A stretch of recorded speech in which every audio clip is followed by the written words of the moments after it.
고린도후서에 바울이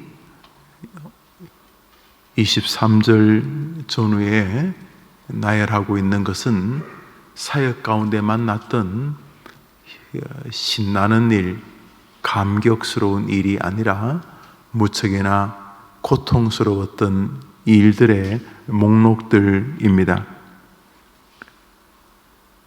옥에 갇히기도 하고, 매도 수없이 맞고,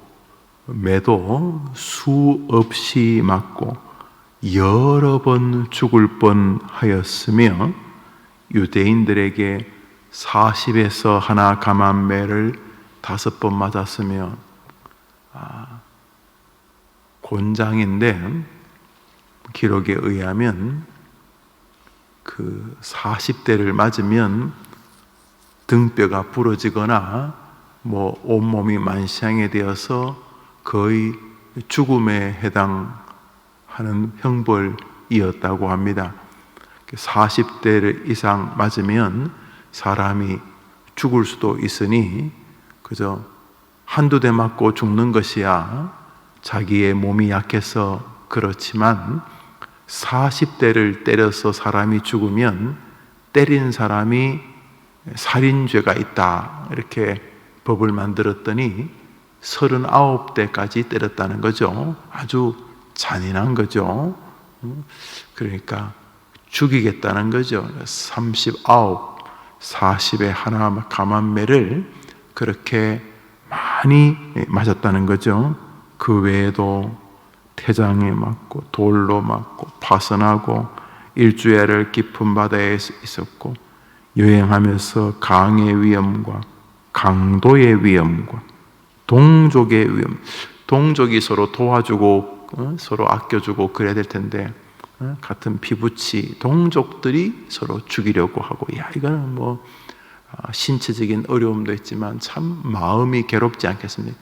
남이 나를 공격하는 거야 그렇다 손 치더라도, 자녀가, 형제가 자신을 공격하면 참 이거 살만 나지 않지 않겠습니까?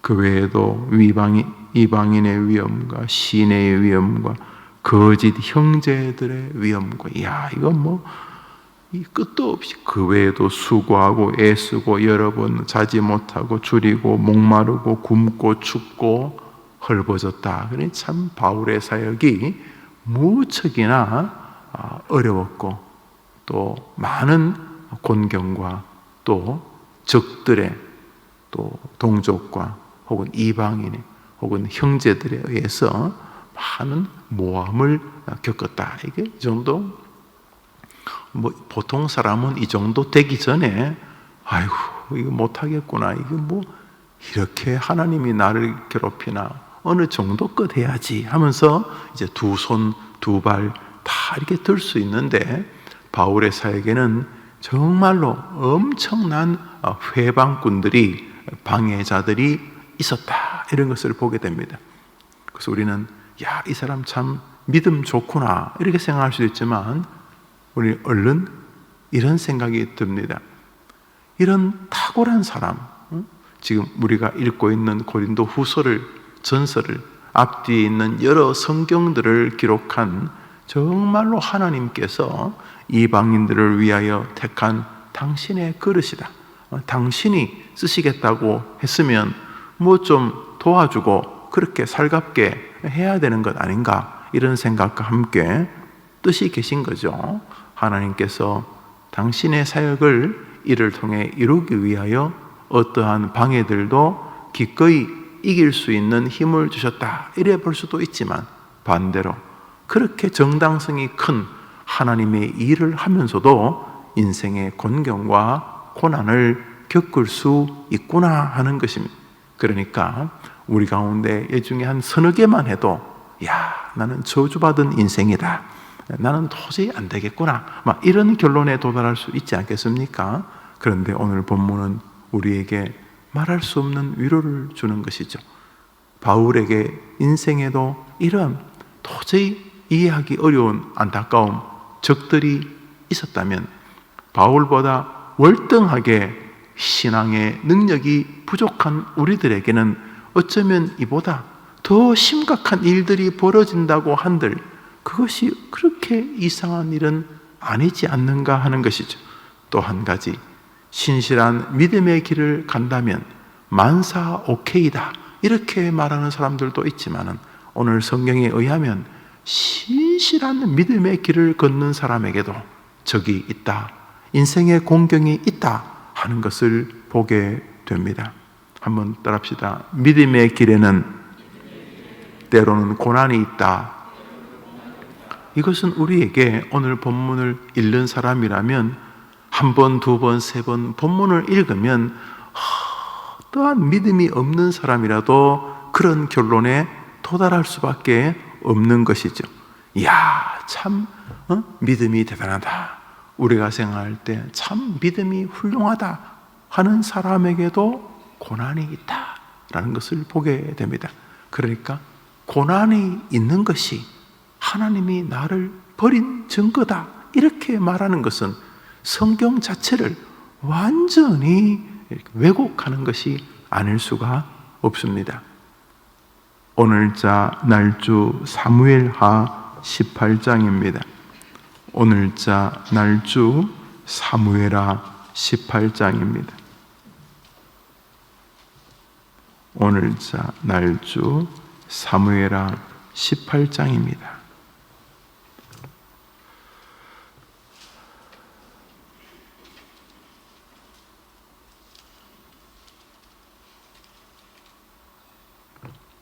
어, 31절을 보겠습니다. 31절입니다. 사무엘하 18장 31절 우리 읽읍시다. 시작. 구스 사람이 이르러 말하되 내 주 왕께 아랠 소식이 있나이다.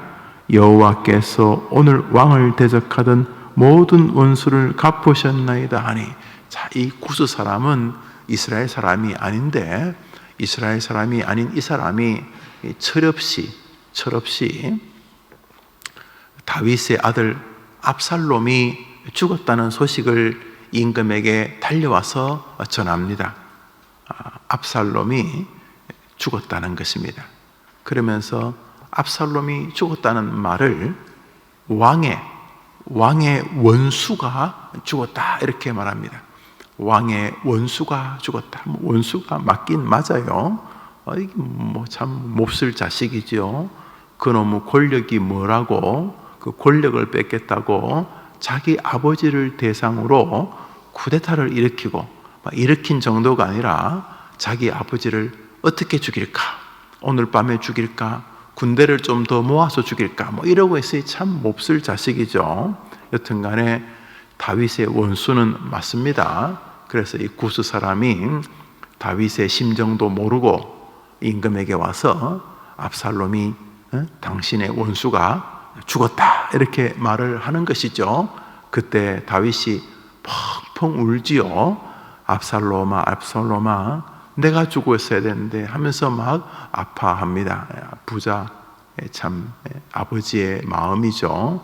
자식은 그렇게 아주 호로 자식이어도 아비의 마음에는 자식을 향한 안타까움이 있는 거죠. 근데 여기서 중요한 것은 하나님이 기뻐했던 사람 다윗에게도 적이 있었죠. 심지어 그 적은 참혹한 적이었죠. 바로 자기의 친아들이었죠. 오늘 본문에 다윗 알죠? 이 믿음의 사람, 하나님을 의지하고 하나님께 매어 달리고 그래서 하나님이 내 마음에 합한 자라고 불렀던 다윗의 생애에도 아주 심각한 적이 있었죠. 뭐 수많은 적들이 있었죠. 사울도 그랬고 그 많은 이방의 적들의 나라들도 그렇고, 특별히 오늘 읽었던 사무엘하 18장에 나오는 적은 정말 아니기를 바랬는데, 야, 너하고는 내가 적이 아니었으면 좋겠는데 싶었는데 그가 적이었죠.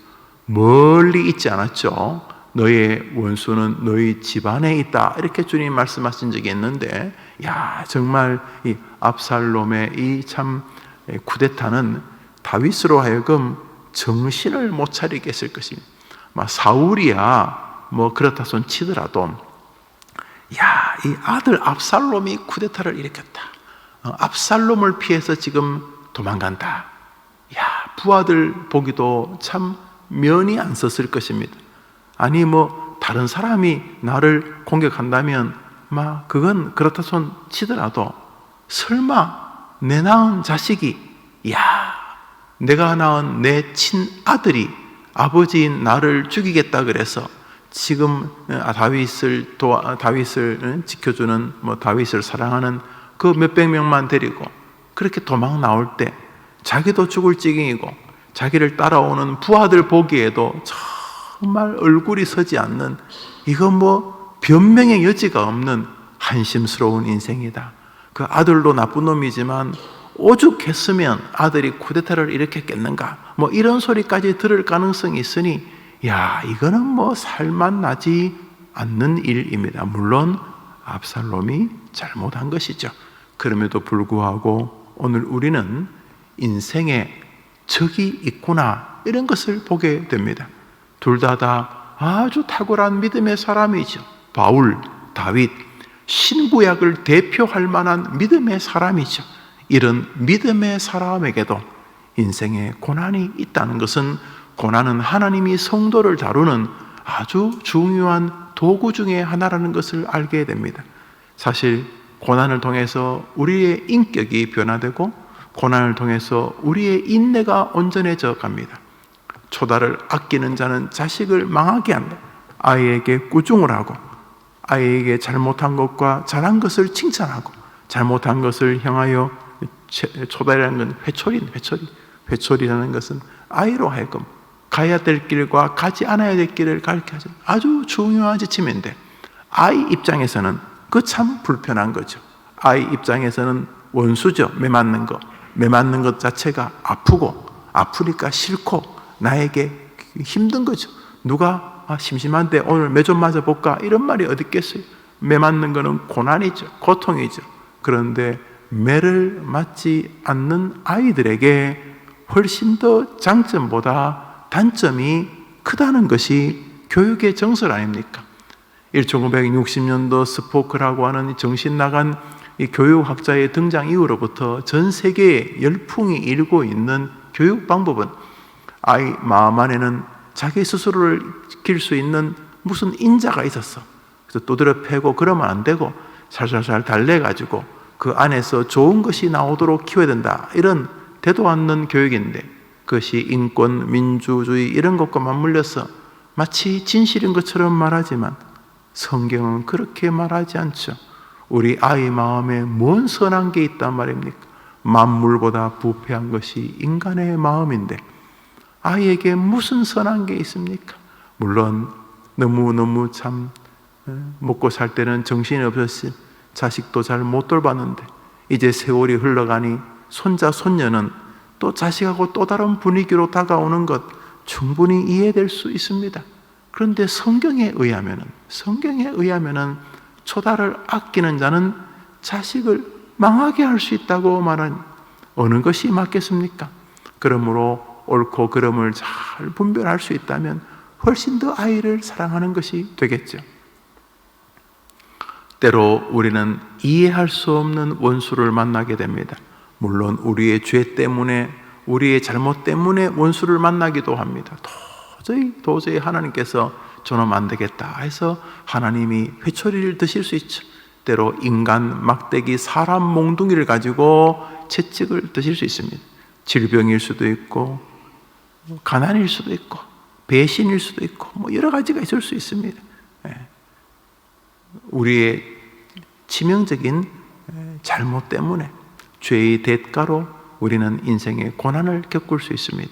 그렇지만 꼭 그런 것만 아닙니다. 욥을 보십시오. 욥이 무슨 그런 고난을 겪을 만한 이유가 있습니까? 요셉을 보십시오. 다니엘을 보십시오. 다니엘의 세 친구 하나냐, 아사랴, 미사엘을 보십시오. 바울을 보십시오. 이들이 무슨 잘못을 했길래 그런 고난을 겪어야 합니까? 그러므로 우리의 인생에 다가오는 고난은 그것이 우리의 죄라, 우리의 악을 향한 하나님의 징계의 의미가 있든, 혹은 왜 이런 일이 다가올까? 내가 정말 믿음으로 살아보려고 하는데 왜 이런 일이 다가올까? 이때로 이해할 수 없는 고난이든 어느 쪽의 고난이든 고난이 하나님이 나를 저주하는 증거라는 것은 섣부른 결론이거나 어리석은 결론이 아닐 수가 없는 것입니다. 우리는 먼저 오늘 본문 속에서 인생길에 고난이 다가올 수 있다. 심지어 신실한 믿음의 길을 걷는 인생의 여정에도 고난이 피해가지 않을 수 있다는 것을 기억해야 합니다. 그러므로 가난이란 것이 다가올 것 같다고, 질병이 다가왔다고, 그 외에도 이런저런 고난이 다가왔다고 스스로 목숨을 끊겠다느니 신앙생활을 포기하겠다니 하는 것은 죄송하지만 성경적으로 보면 너무 황당한 결론이 아닐 수가 없는 것입니다. 오늘자 날주 시편 73편입니다. 오늘자 날주 시편 73편입니다.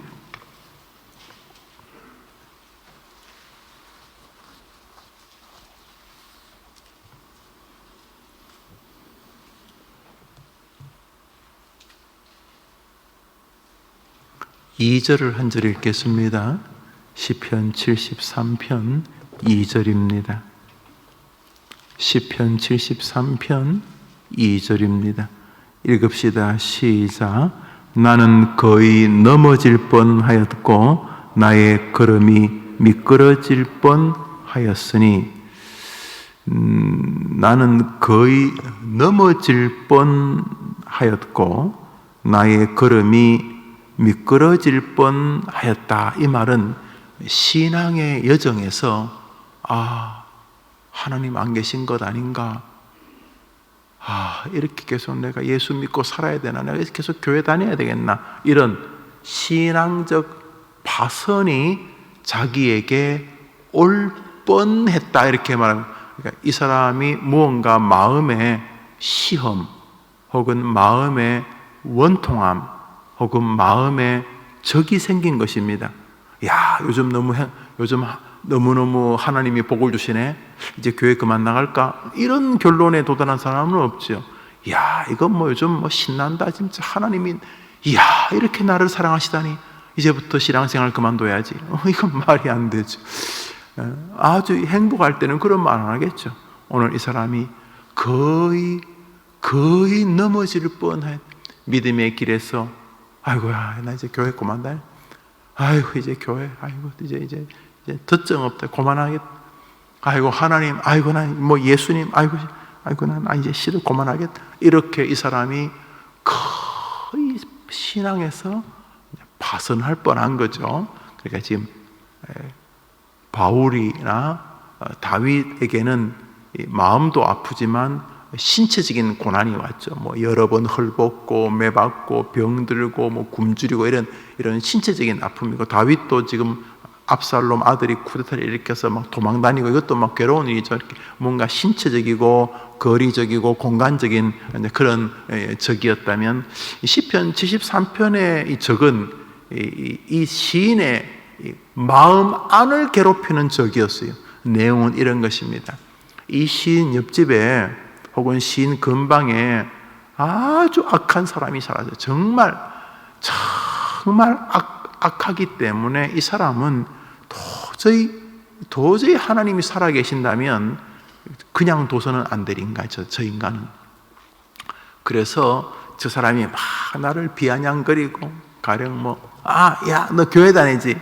교회 하는 같은 거 없어. 하나님 있으면 내가 지금까지 살아있겠냐? 하나님이 없다는 증거가 나야. 나 보라고. 이러면서 악을 행하고 아주 하나님과 사람 앞에 몹쓸 인간이기 때문에 이 믿음 좋은 사람, 이 시편 기자는 저 인간은 반드시 하나님이 언젠가 징계하실 거다 하고 이제 옆에서 지켜보는 거예요. 그런데 해가 갈수록 이 징계는커녕 만나면 지난번에 5천만, 요즘 시끄럽죠. 5천만 원을 투자했는데 얼마 만에 몇천억을 벌었대. 5천만 원밖에 투자 안 했는데 몇백억, 몇천억을 벌었다는 게 말이 되나? 근데 바로 그 사람, 예를 들어서 악인이란 그 사람. 저 사람은 다 떠나서 하나님을 떠나서 자기 부모도 부모에게도 쌍욕을 하는, 야, 저런 몹쓸 놈은 옆에 같이 있으면 안 돼. 저런 녀석 옆에 있으면 자식 교육도 안, 그러면 이제 그 불효하고, 신앙을 떠나서 아주 자기 부모에게도 불효하는 이 사람은 반드시 징계를 받을 것이다. 그 다음날 보니 이 사람이 뭐 했는데 남들보다 더 승진했대, 이 사람이 나라에서 주는 엄청난 뭘 받았대, 훈장을 받았대. 이 나쁜 놈이 진짜 객관적으로 하나님과 사람 앞에 하나님이 살아 계신다면 저 인간은 저거 망해야 되는데, 이 인간이 들리는 소식은 모두가 다 살기 어려울 때 그 인간만 잘 된다는 소식을 계속 듣는 거예요. 계속 듣는 거예요. 그래서 이 시편 73편이 마지막으로 저게 죽을 때는 뭔가 비참하게 죽을 거다. 세상에 죽을 때도 호상 모든 사람이 그 사람 죽음 소식을 듣고는, 야, 참 사람이 죽으려면 저래 죽어야 되는데, 그러면서 모든 사람이 이 사람이 부러운 것 같이 죽었다. 이 사람은 사는 날부터 죽는 날까지 너무너무 잘 되는 거야. 이게 분명히 악인인데, 그랬더니 이 시편 13편 기자가 완전히 마음에 시험이 들은 거예요. 남 잘못되는 게 좋다는 게 아니라, 아니 나는 평생 믿음으로 살려고 해도 이런 어려움이 있고 저런 어려움이 있는데, 옆집에 사는 저 몹쓸 놈은 이거 정말 객관적으로 사람에게 하나님에게 정말 악한 인간인데 너무너무 잘 되네. 너무너무. 그래서 이 사람은 이 마음에 병이 들었어요. 그러니까 아까 바울이나 다윗은 몸도 아프고 신체적으로 아프고 그렇다면, 이 사람은 지금 마음이 아프. 야, 아니 어떻게 저런 인간이 저럴 수가 있는? 이 사람은 사상이 아파. 이 사람은 믿음의 또 확신이 흔들리기 시작했어. 야, 저런 몹쓸 인간이 있나? 우리 몇 절 읽겠습니다. 3절부터 5절까지 읽습니다. 3절부터 5절입니다. 이는 시작. 이는 내가 악인의 형통함을 보고 오만한 자를 질투하였음이로다. 그들은 죽을 때에도 고통이 없고 그 힘이 강건하며 사람들이 당하는 고난이 그들에게는 없고 사람들이 당하는 재앙도 그들에게는 없나니. 이 악인은 도무지 다른 사람이 겪는 슬픔도 없어. 이 악인은 너무너무 잘 돼. 너무너무 잘 돼. 이 악인은 진짜 자타가 공인하게 교만하고, 이 악인은 정말 사람을 대할 때에 악하고, 그쪽 나와의 밑에 아주 말도 아주 남을 괴롭히는 아주 몹쓸 능욕하는 말. 하여튼 이 몹쓸 인간이 이 땅에서 살 때도 분명히 이게 벌을 받아야 될 것 같은데 아니고, 그래서 죽을 때는 아주 이게 아주 비참하게 죽겠지 하고 봤더니 이건 죽는 날까지도 너무너무 복되게 죽는 것 같아요. 고통도 없고. 그래서 이 시인이 너무 마음이 크게 상처를 입었어요. 그래서 사람 결론이, 하나님이 안 계신 것 아닌가? 나는 헛살은 거 아닌가? 내가 아침에 기도하고 저녁에 기도하고 내가 믿음으로 살려고 하고 그 좋다는 직장도 믿음 때문에 기꺼이 포기하고 내가 그래 살아왔는데, 야, 이건 나 바보 같은 짓 아닌가? 이 사람이 그래서 진짜 입에서 목구멍에서 원망과 불평이 거의 입 앞까지 와서 이제 너무너무 지쳤어요, 이 사람이. 그래서 이렇게 새벽에 여러분이 한 것처럼, 야, 하면서 주의 전에 나와서 마지막으로 이제 한번 하나님 앞에, 이건 뭡니까? 하나님 지금 뭐 하자는 겁니까? 하나님 계시긴 합니까? 이제 이러려고 이제 성소에 쫙 들어오는 그 순간, 성소에 이렇게 딱 들어와서 기도하려고 하는 그 순간, 하나님이 무언가를 그 사람 앞에서 환하게 보여주셨습니다. 환하게 보여주신 것은 그 악인의 종말이었습니다. 성전에 들어와 하나님 지금 뭐 하자는 겁니까? 이 말 하려고 했는데, 성소에 들어오는데 말할 수 없는 하나님의 강력한 증거를 보게 됩니다. 16절 17절입니다 16절 17절입니다. 내가 내가 어쩌면 이를 알까 하여 생각한즉 그것이 내게 심한 고통이 되었더니 하나님의 성소에 들어갈 때에야 그들의 종말을 내가 깨달았나이다.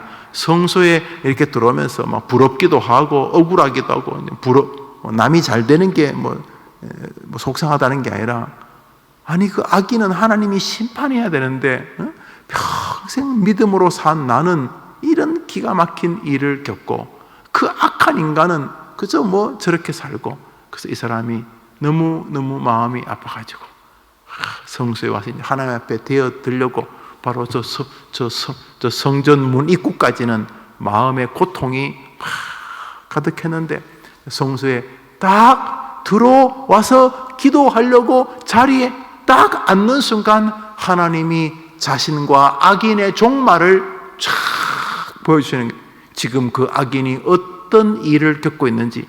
그때 너무너무 놀란 거지. 이 땅은 겨우 7, 80년이지만 저 땅은 7, 8만 년이 아니라 말 그대로 하나님처럼 영원한 거룩한 곳에 자신과 악인이 서로 다른 곳에 있는 장면을 보게 됩니다. 그리고 이 땅에서 악인은 하나님을 의존할 이유가 없이 살아왔습니다. 심지어 하나님을 모독하며 살아왔지만 이 시인은 인생의 수많은 고난 때문에 절규하고 도움을 구하고 하나님께 나와 메어 달리고 하나님을 의존했던 것이죠. 가만히 보니 인생의 고난이 없어 보이는 그 인간이 복된 게 아니라 인생에 고난이 있었던 자신이 복되었다는 사실을 깨닫게 됩니다.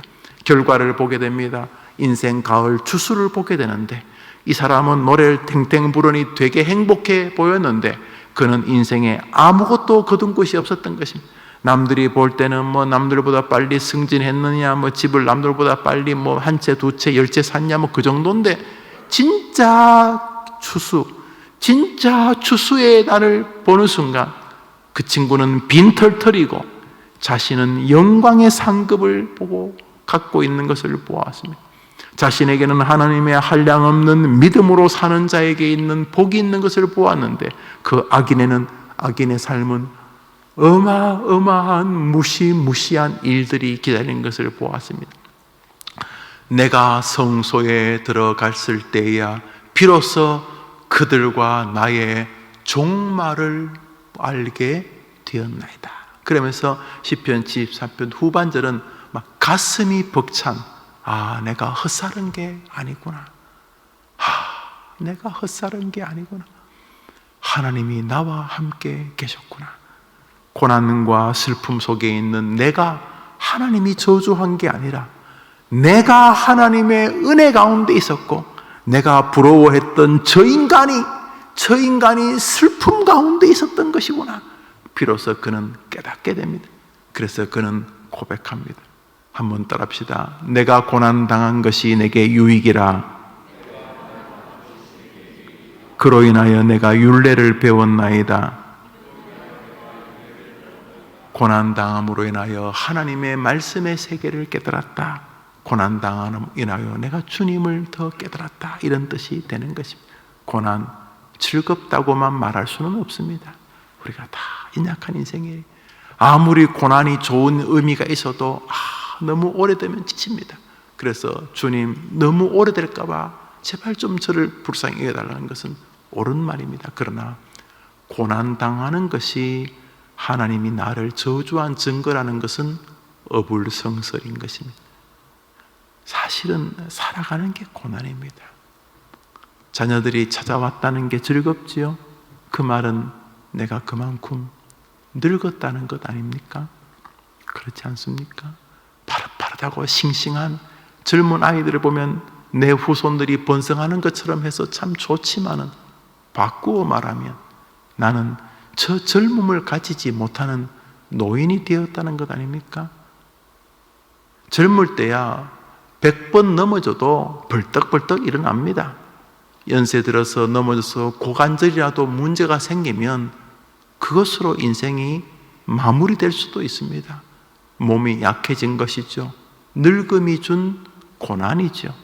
물론 늙음이 주는 유익도 엄청나지만은 늙음이 주는 신체적인 고난은 부정할 수 없습니다.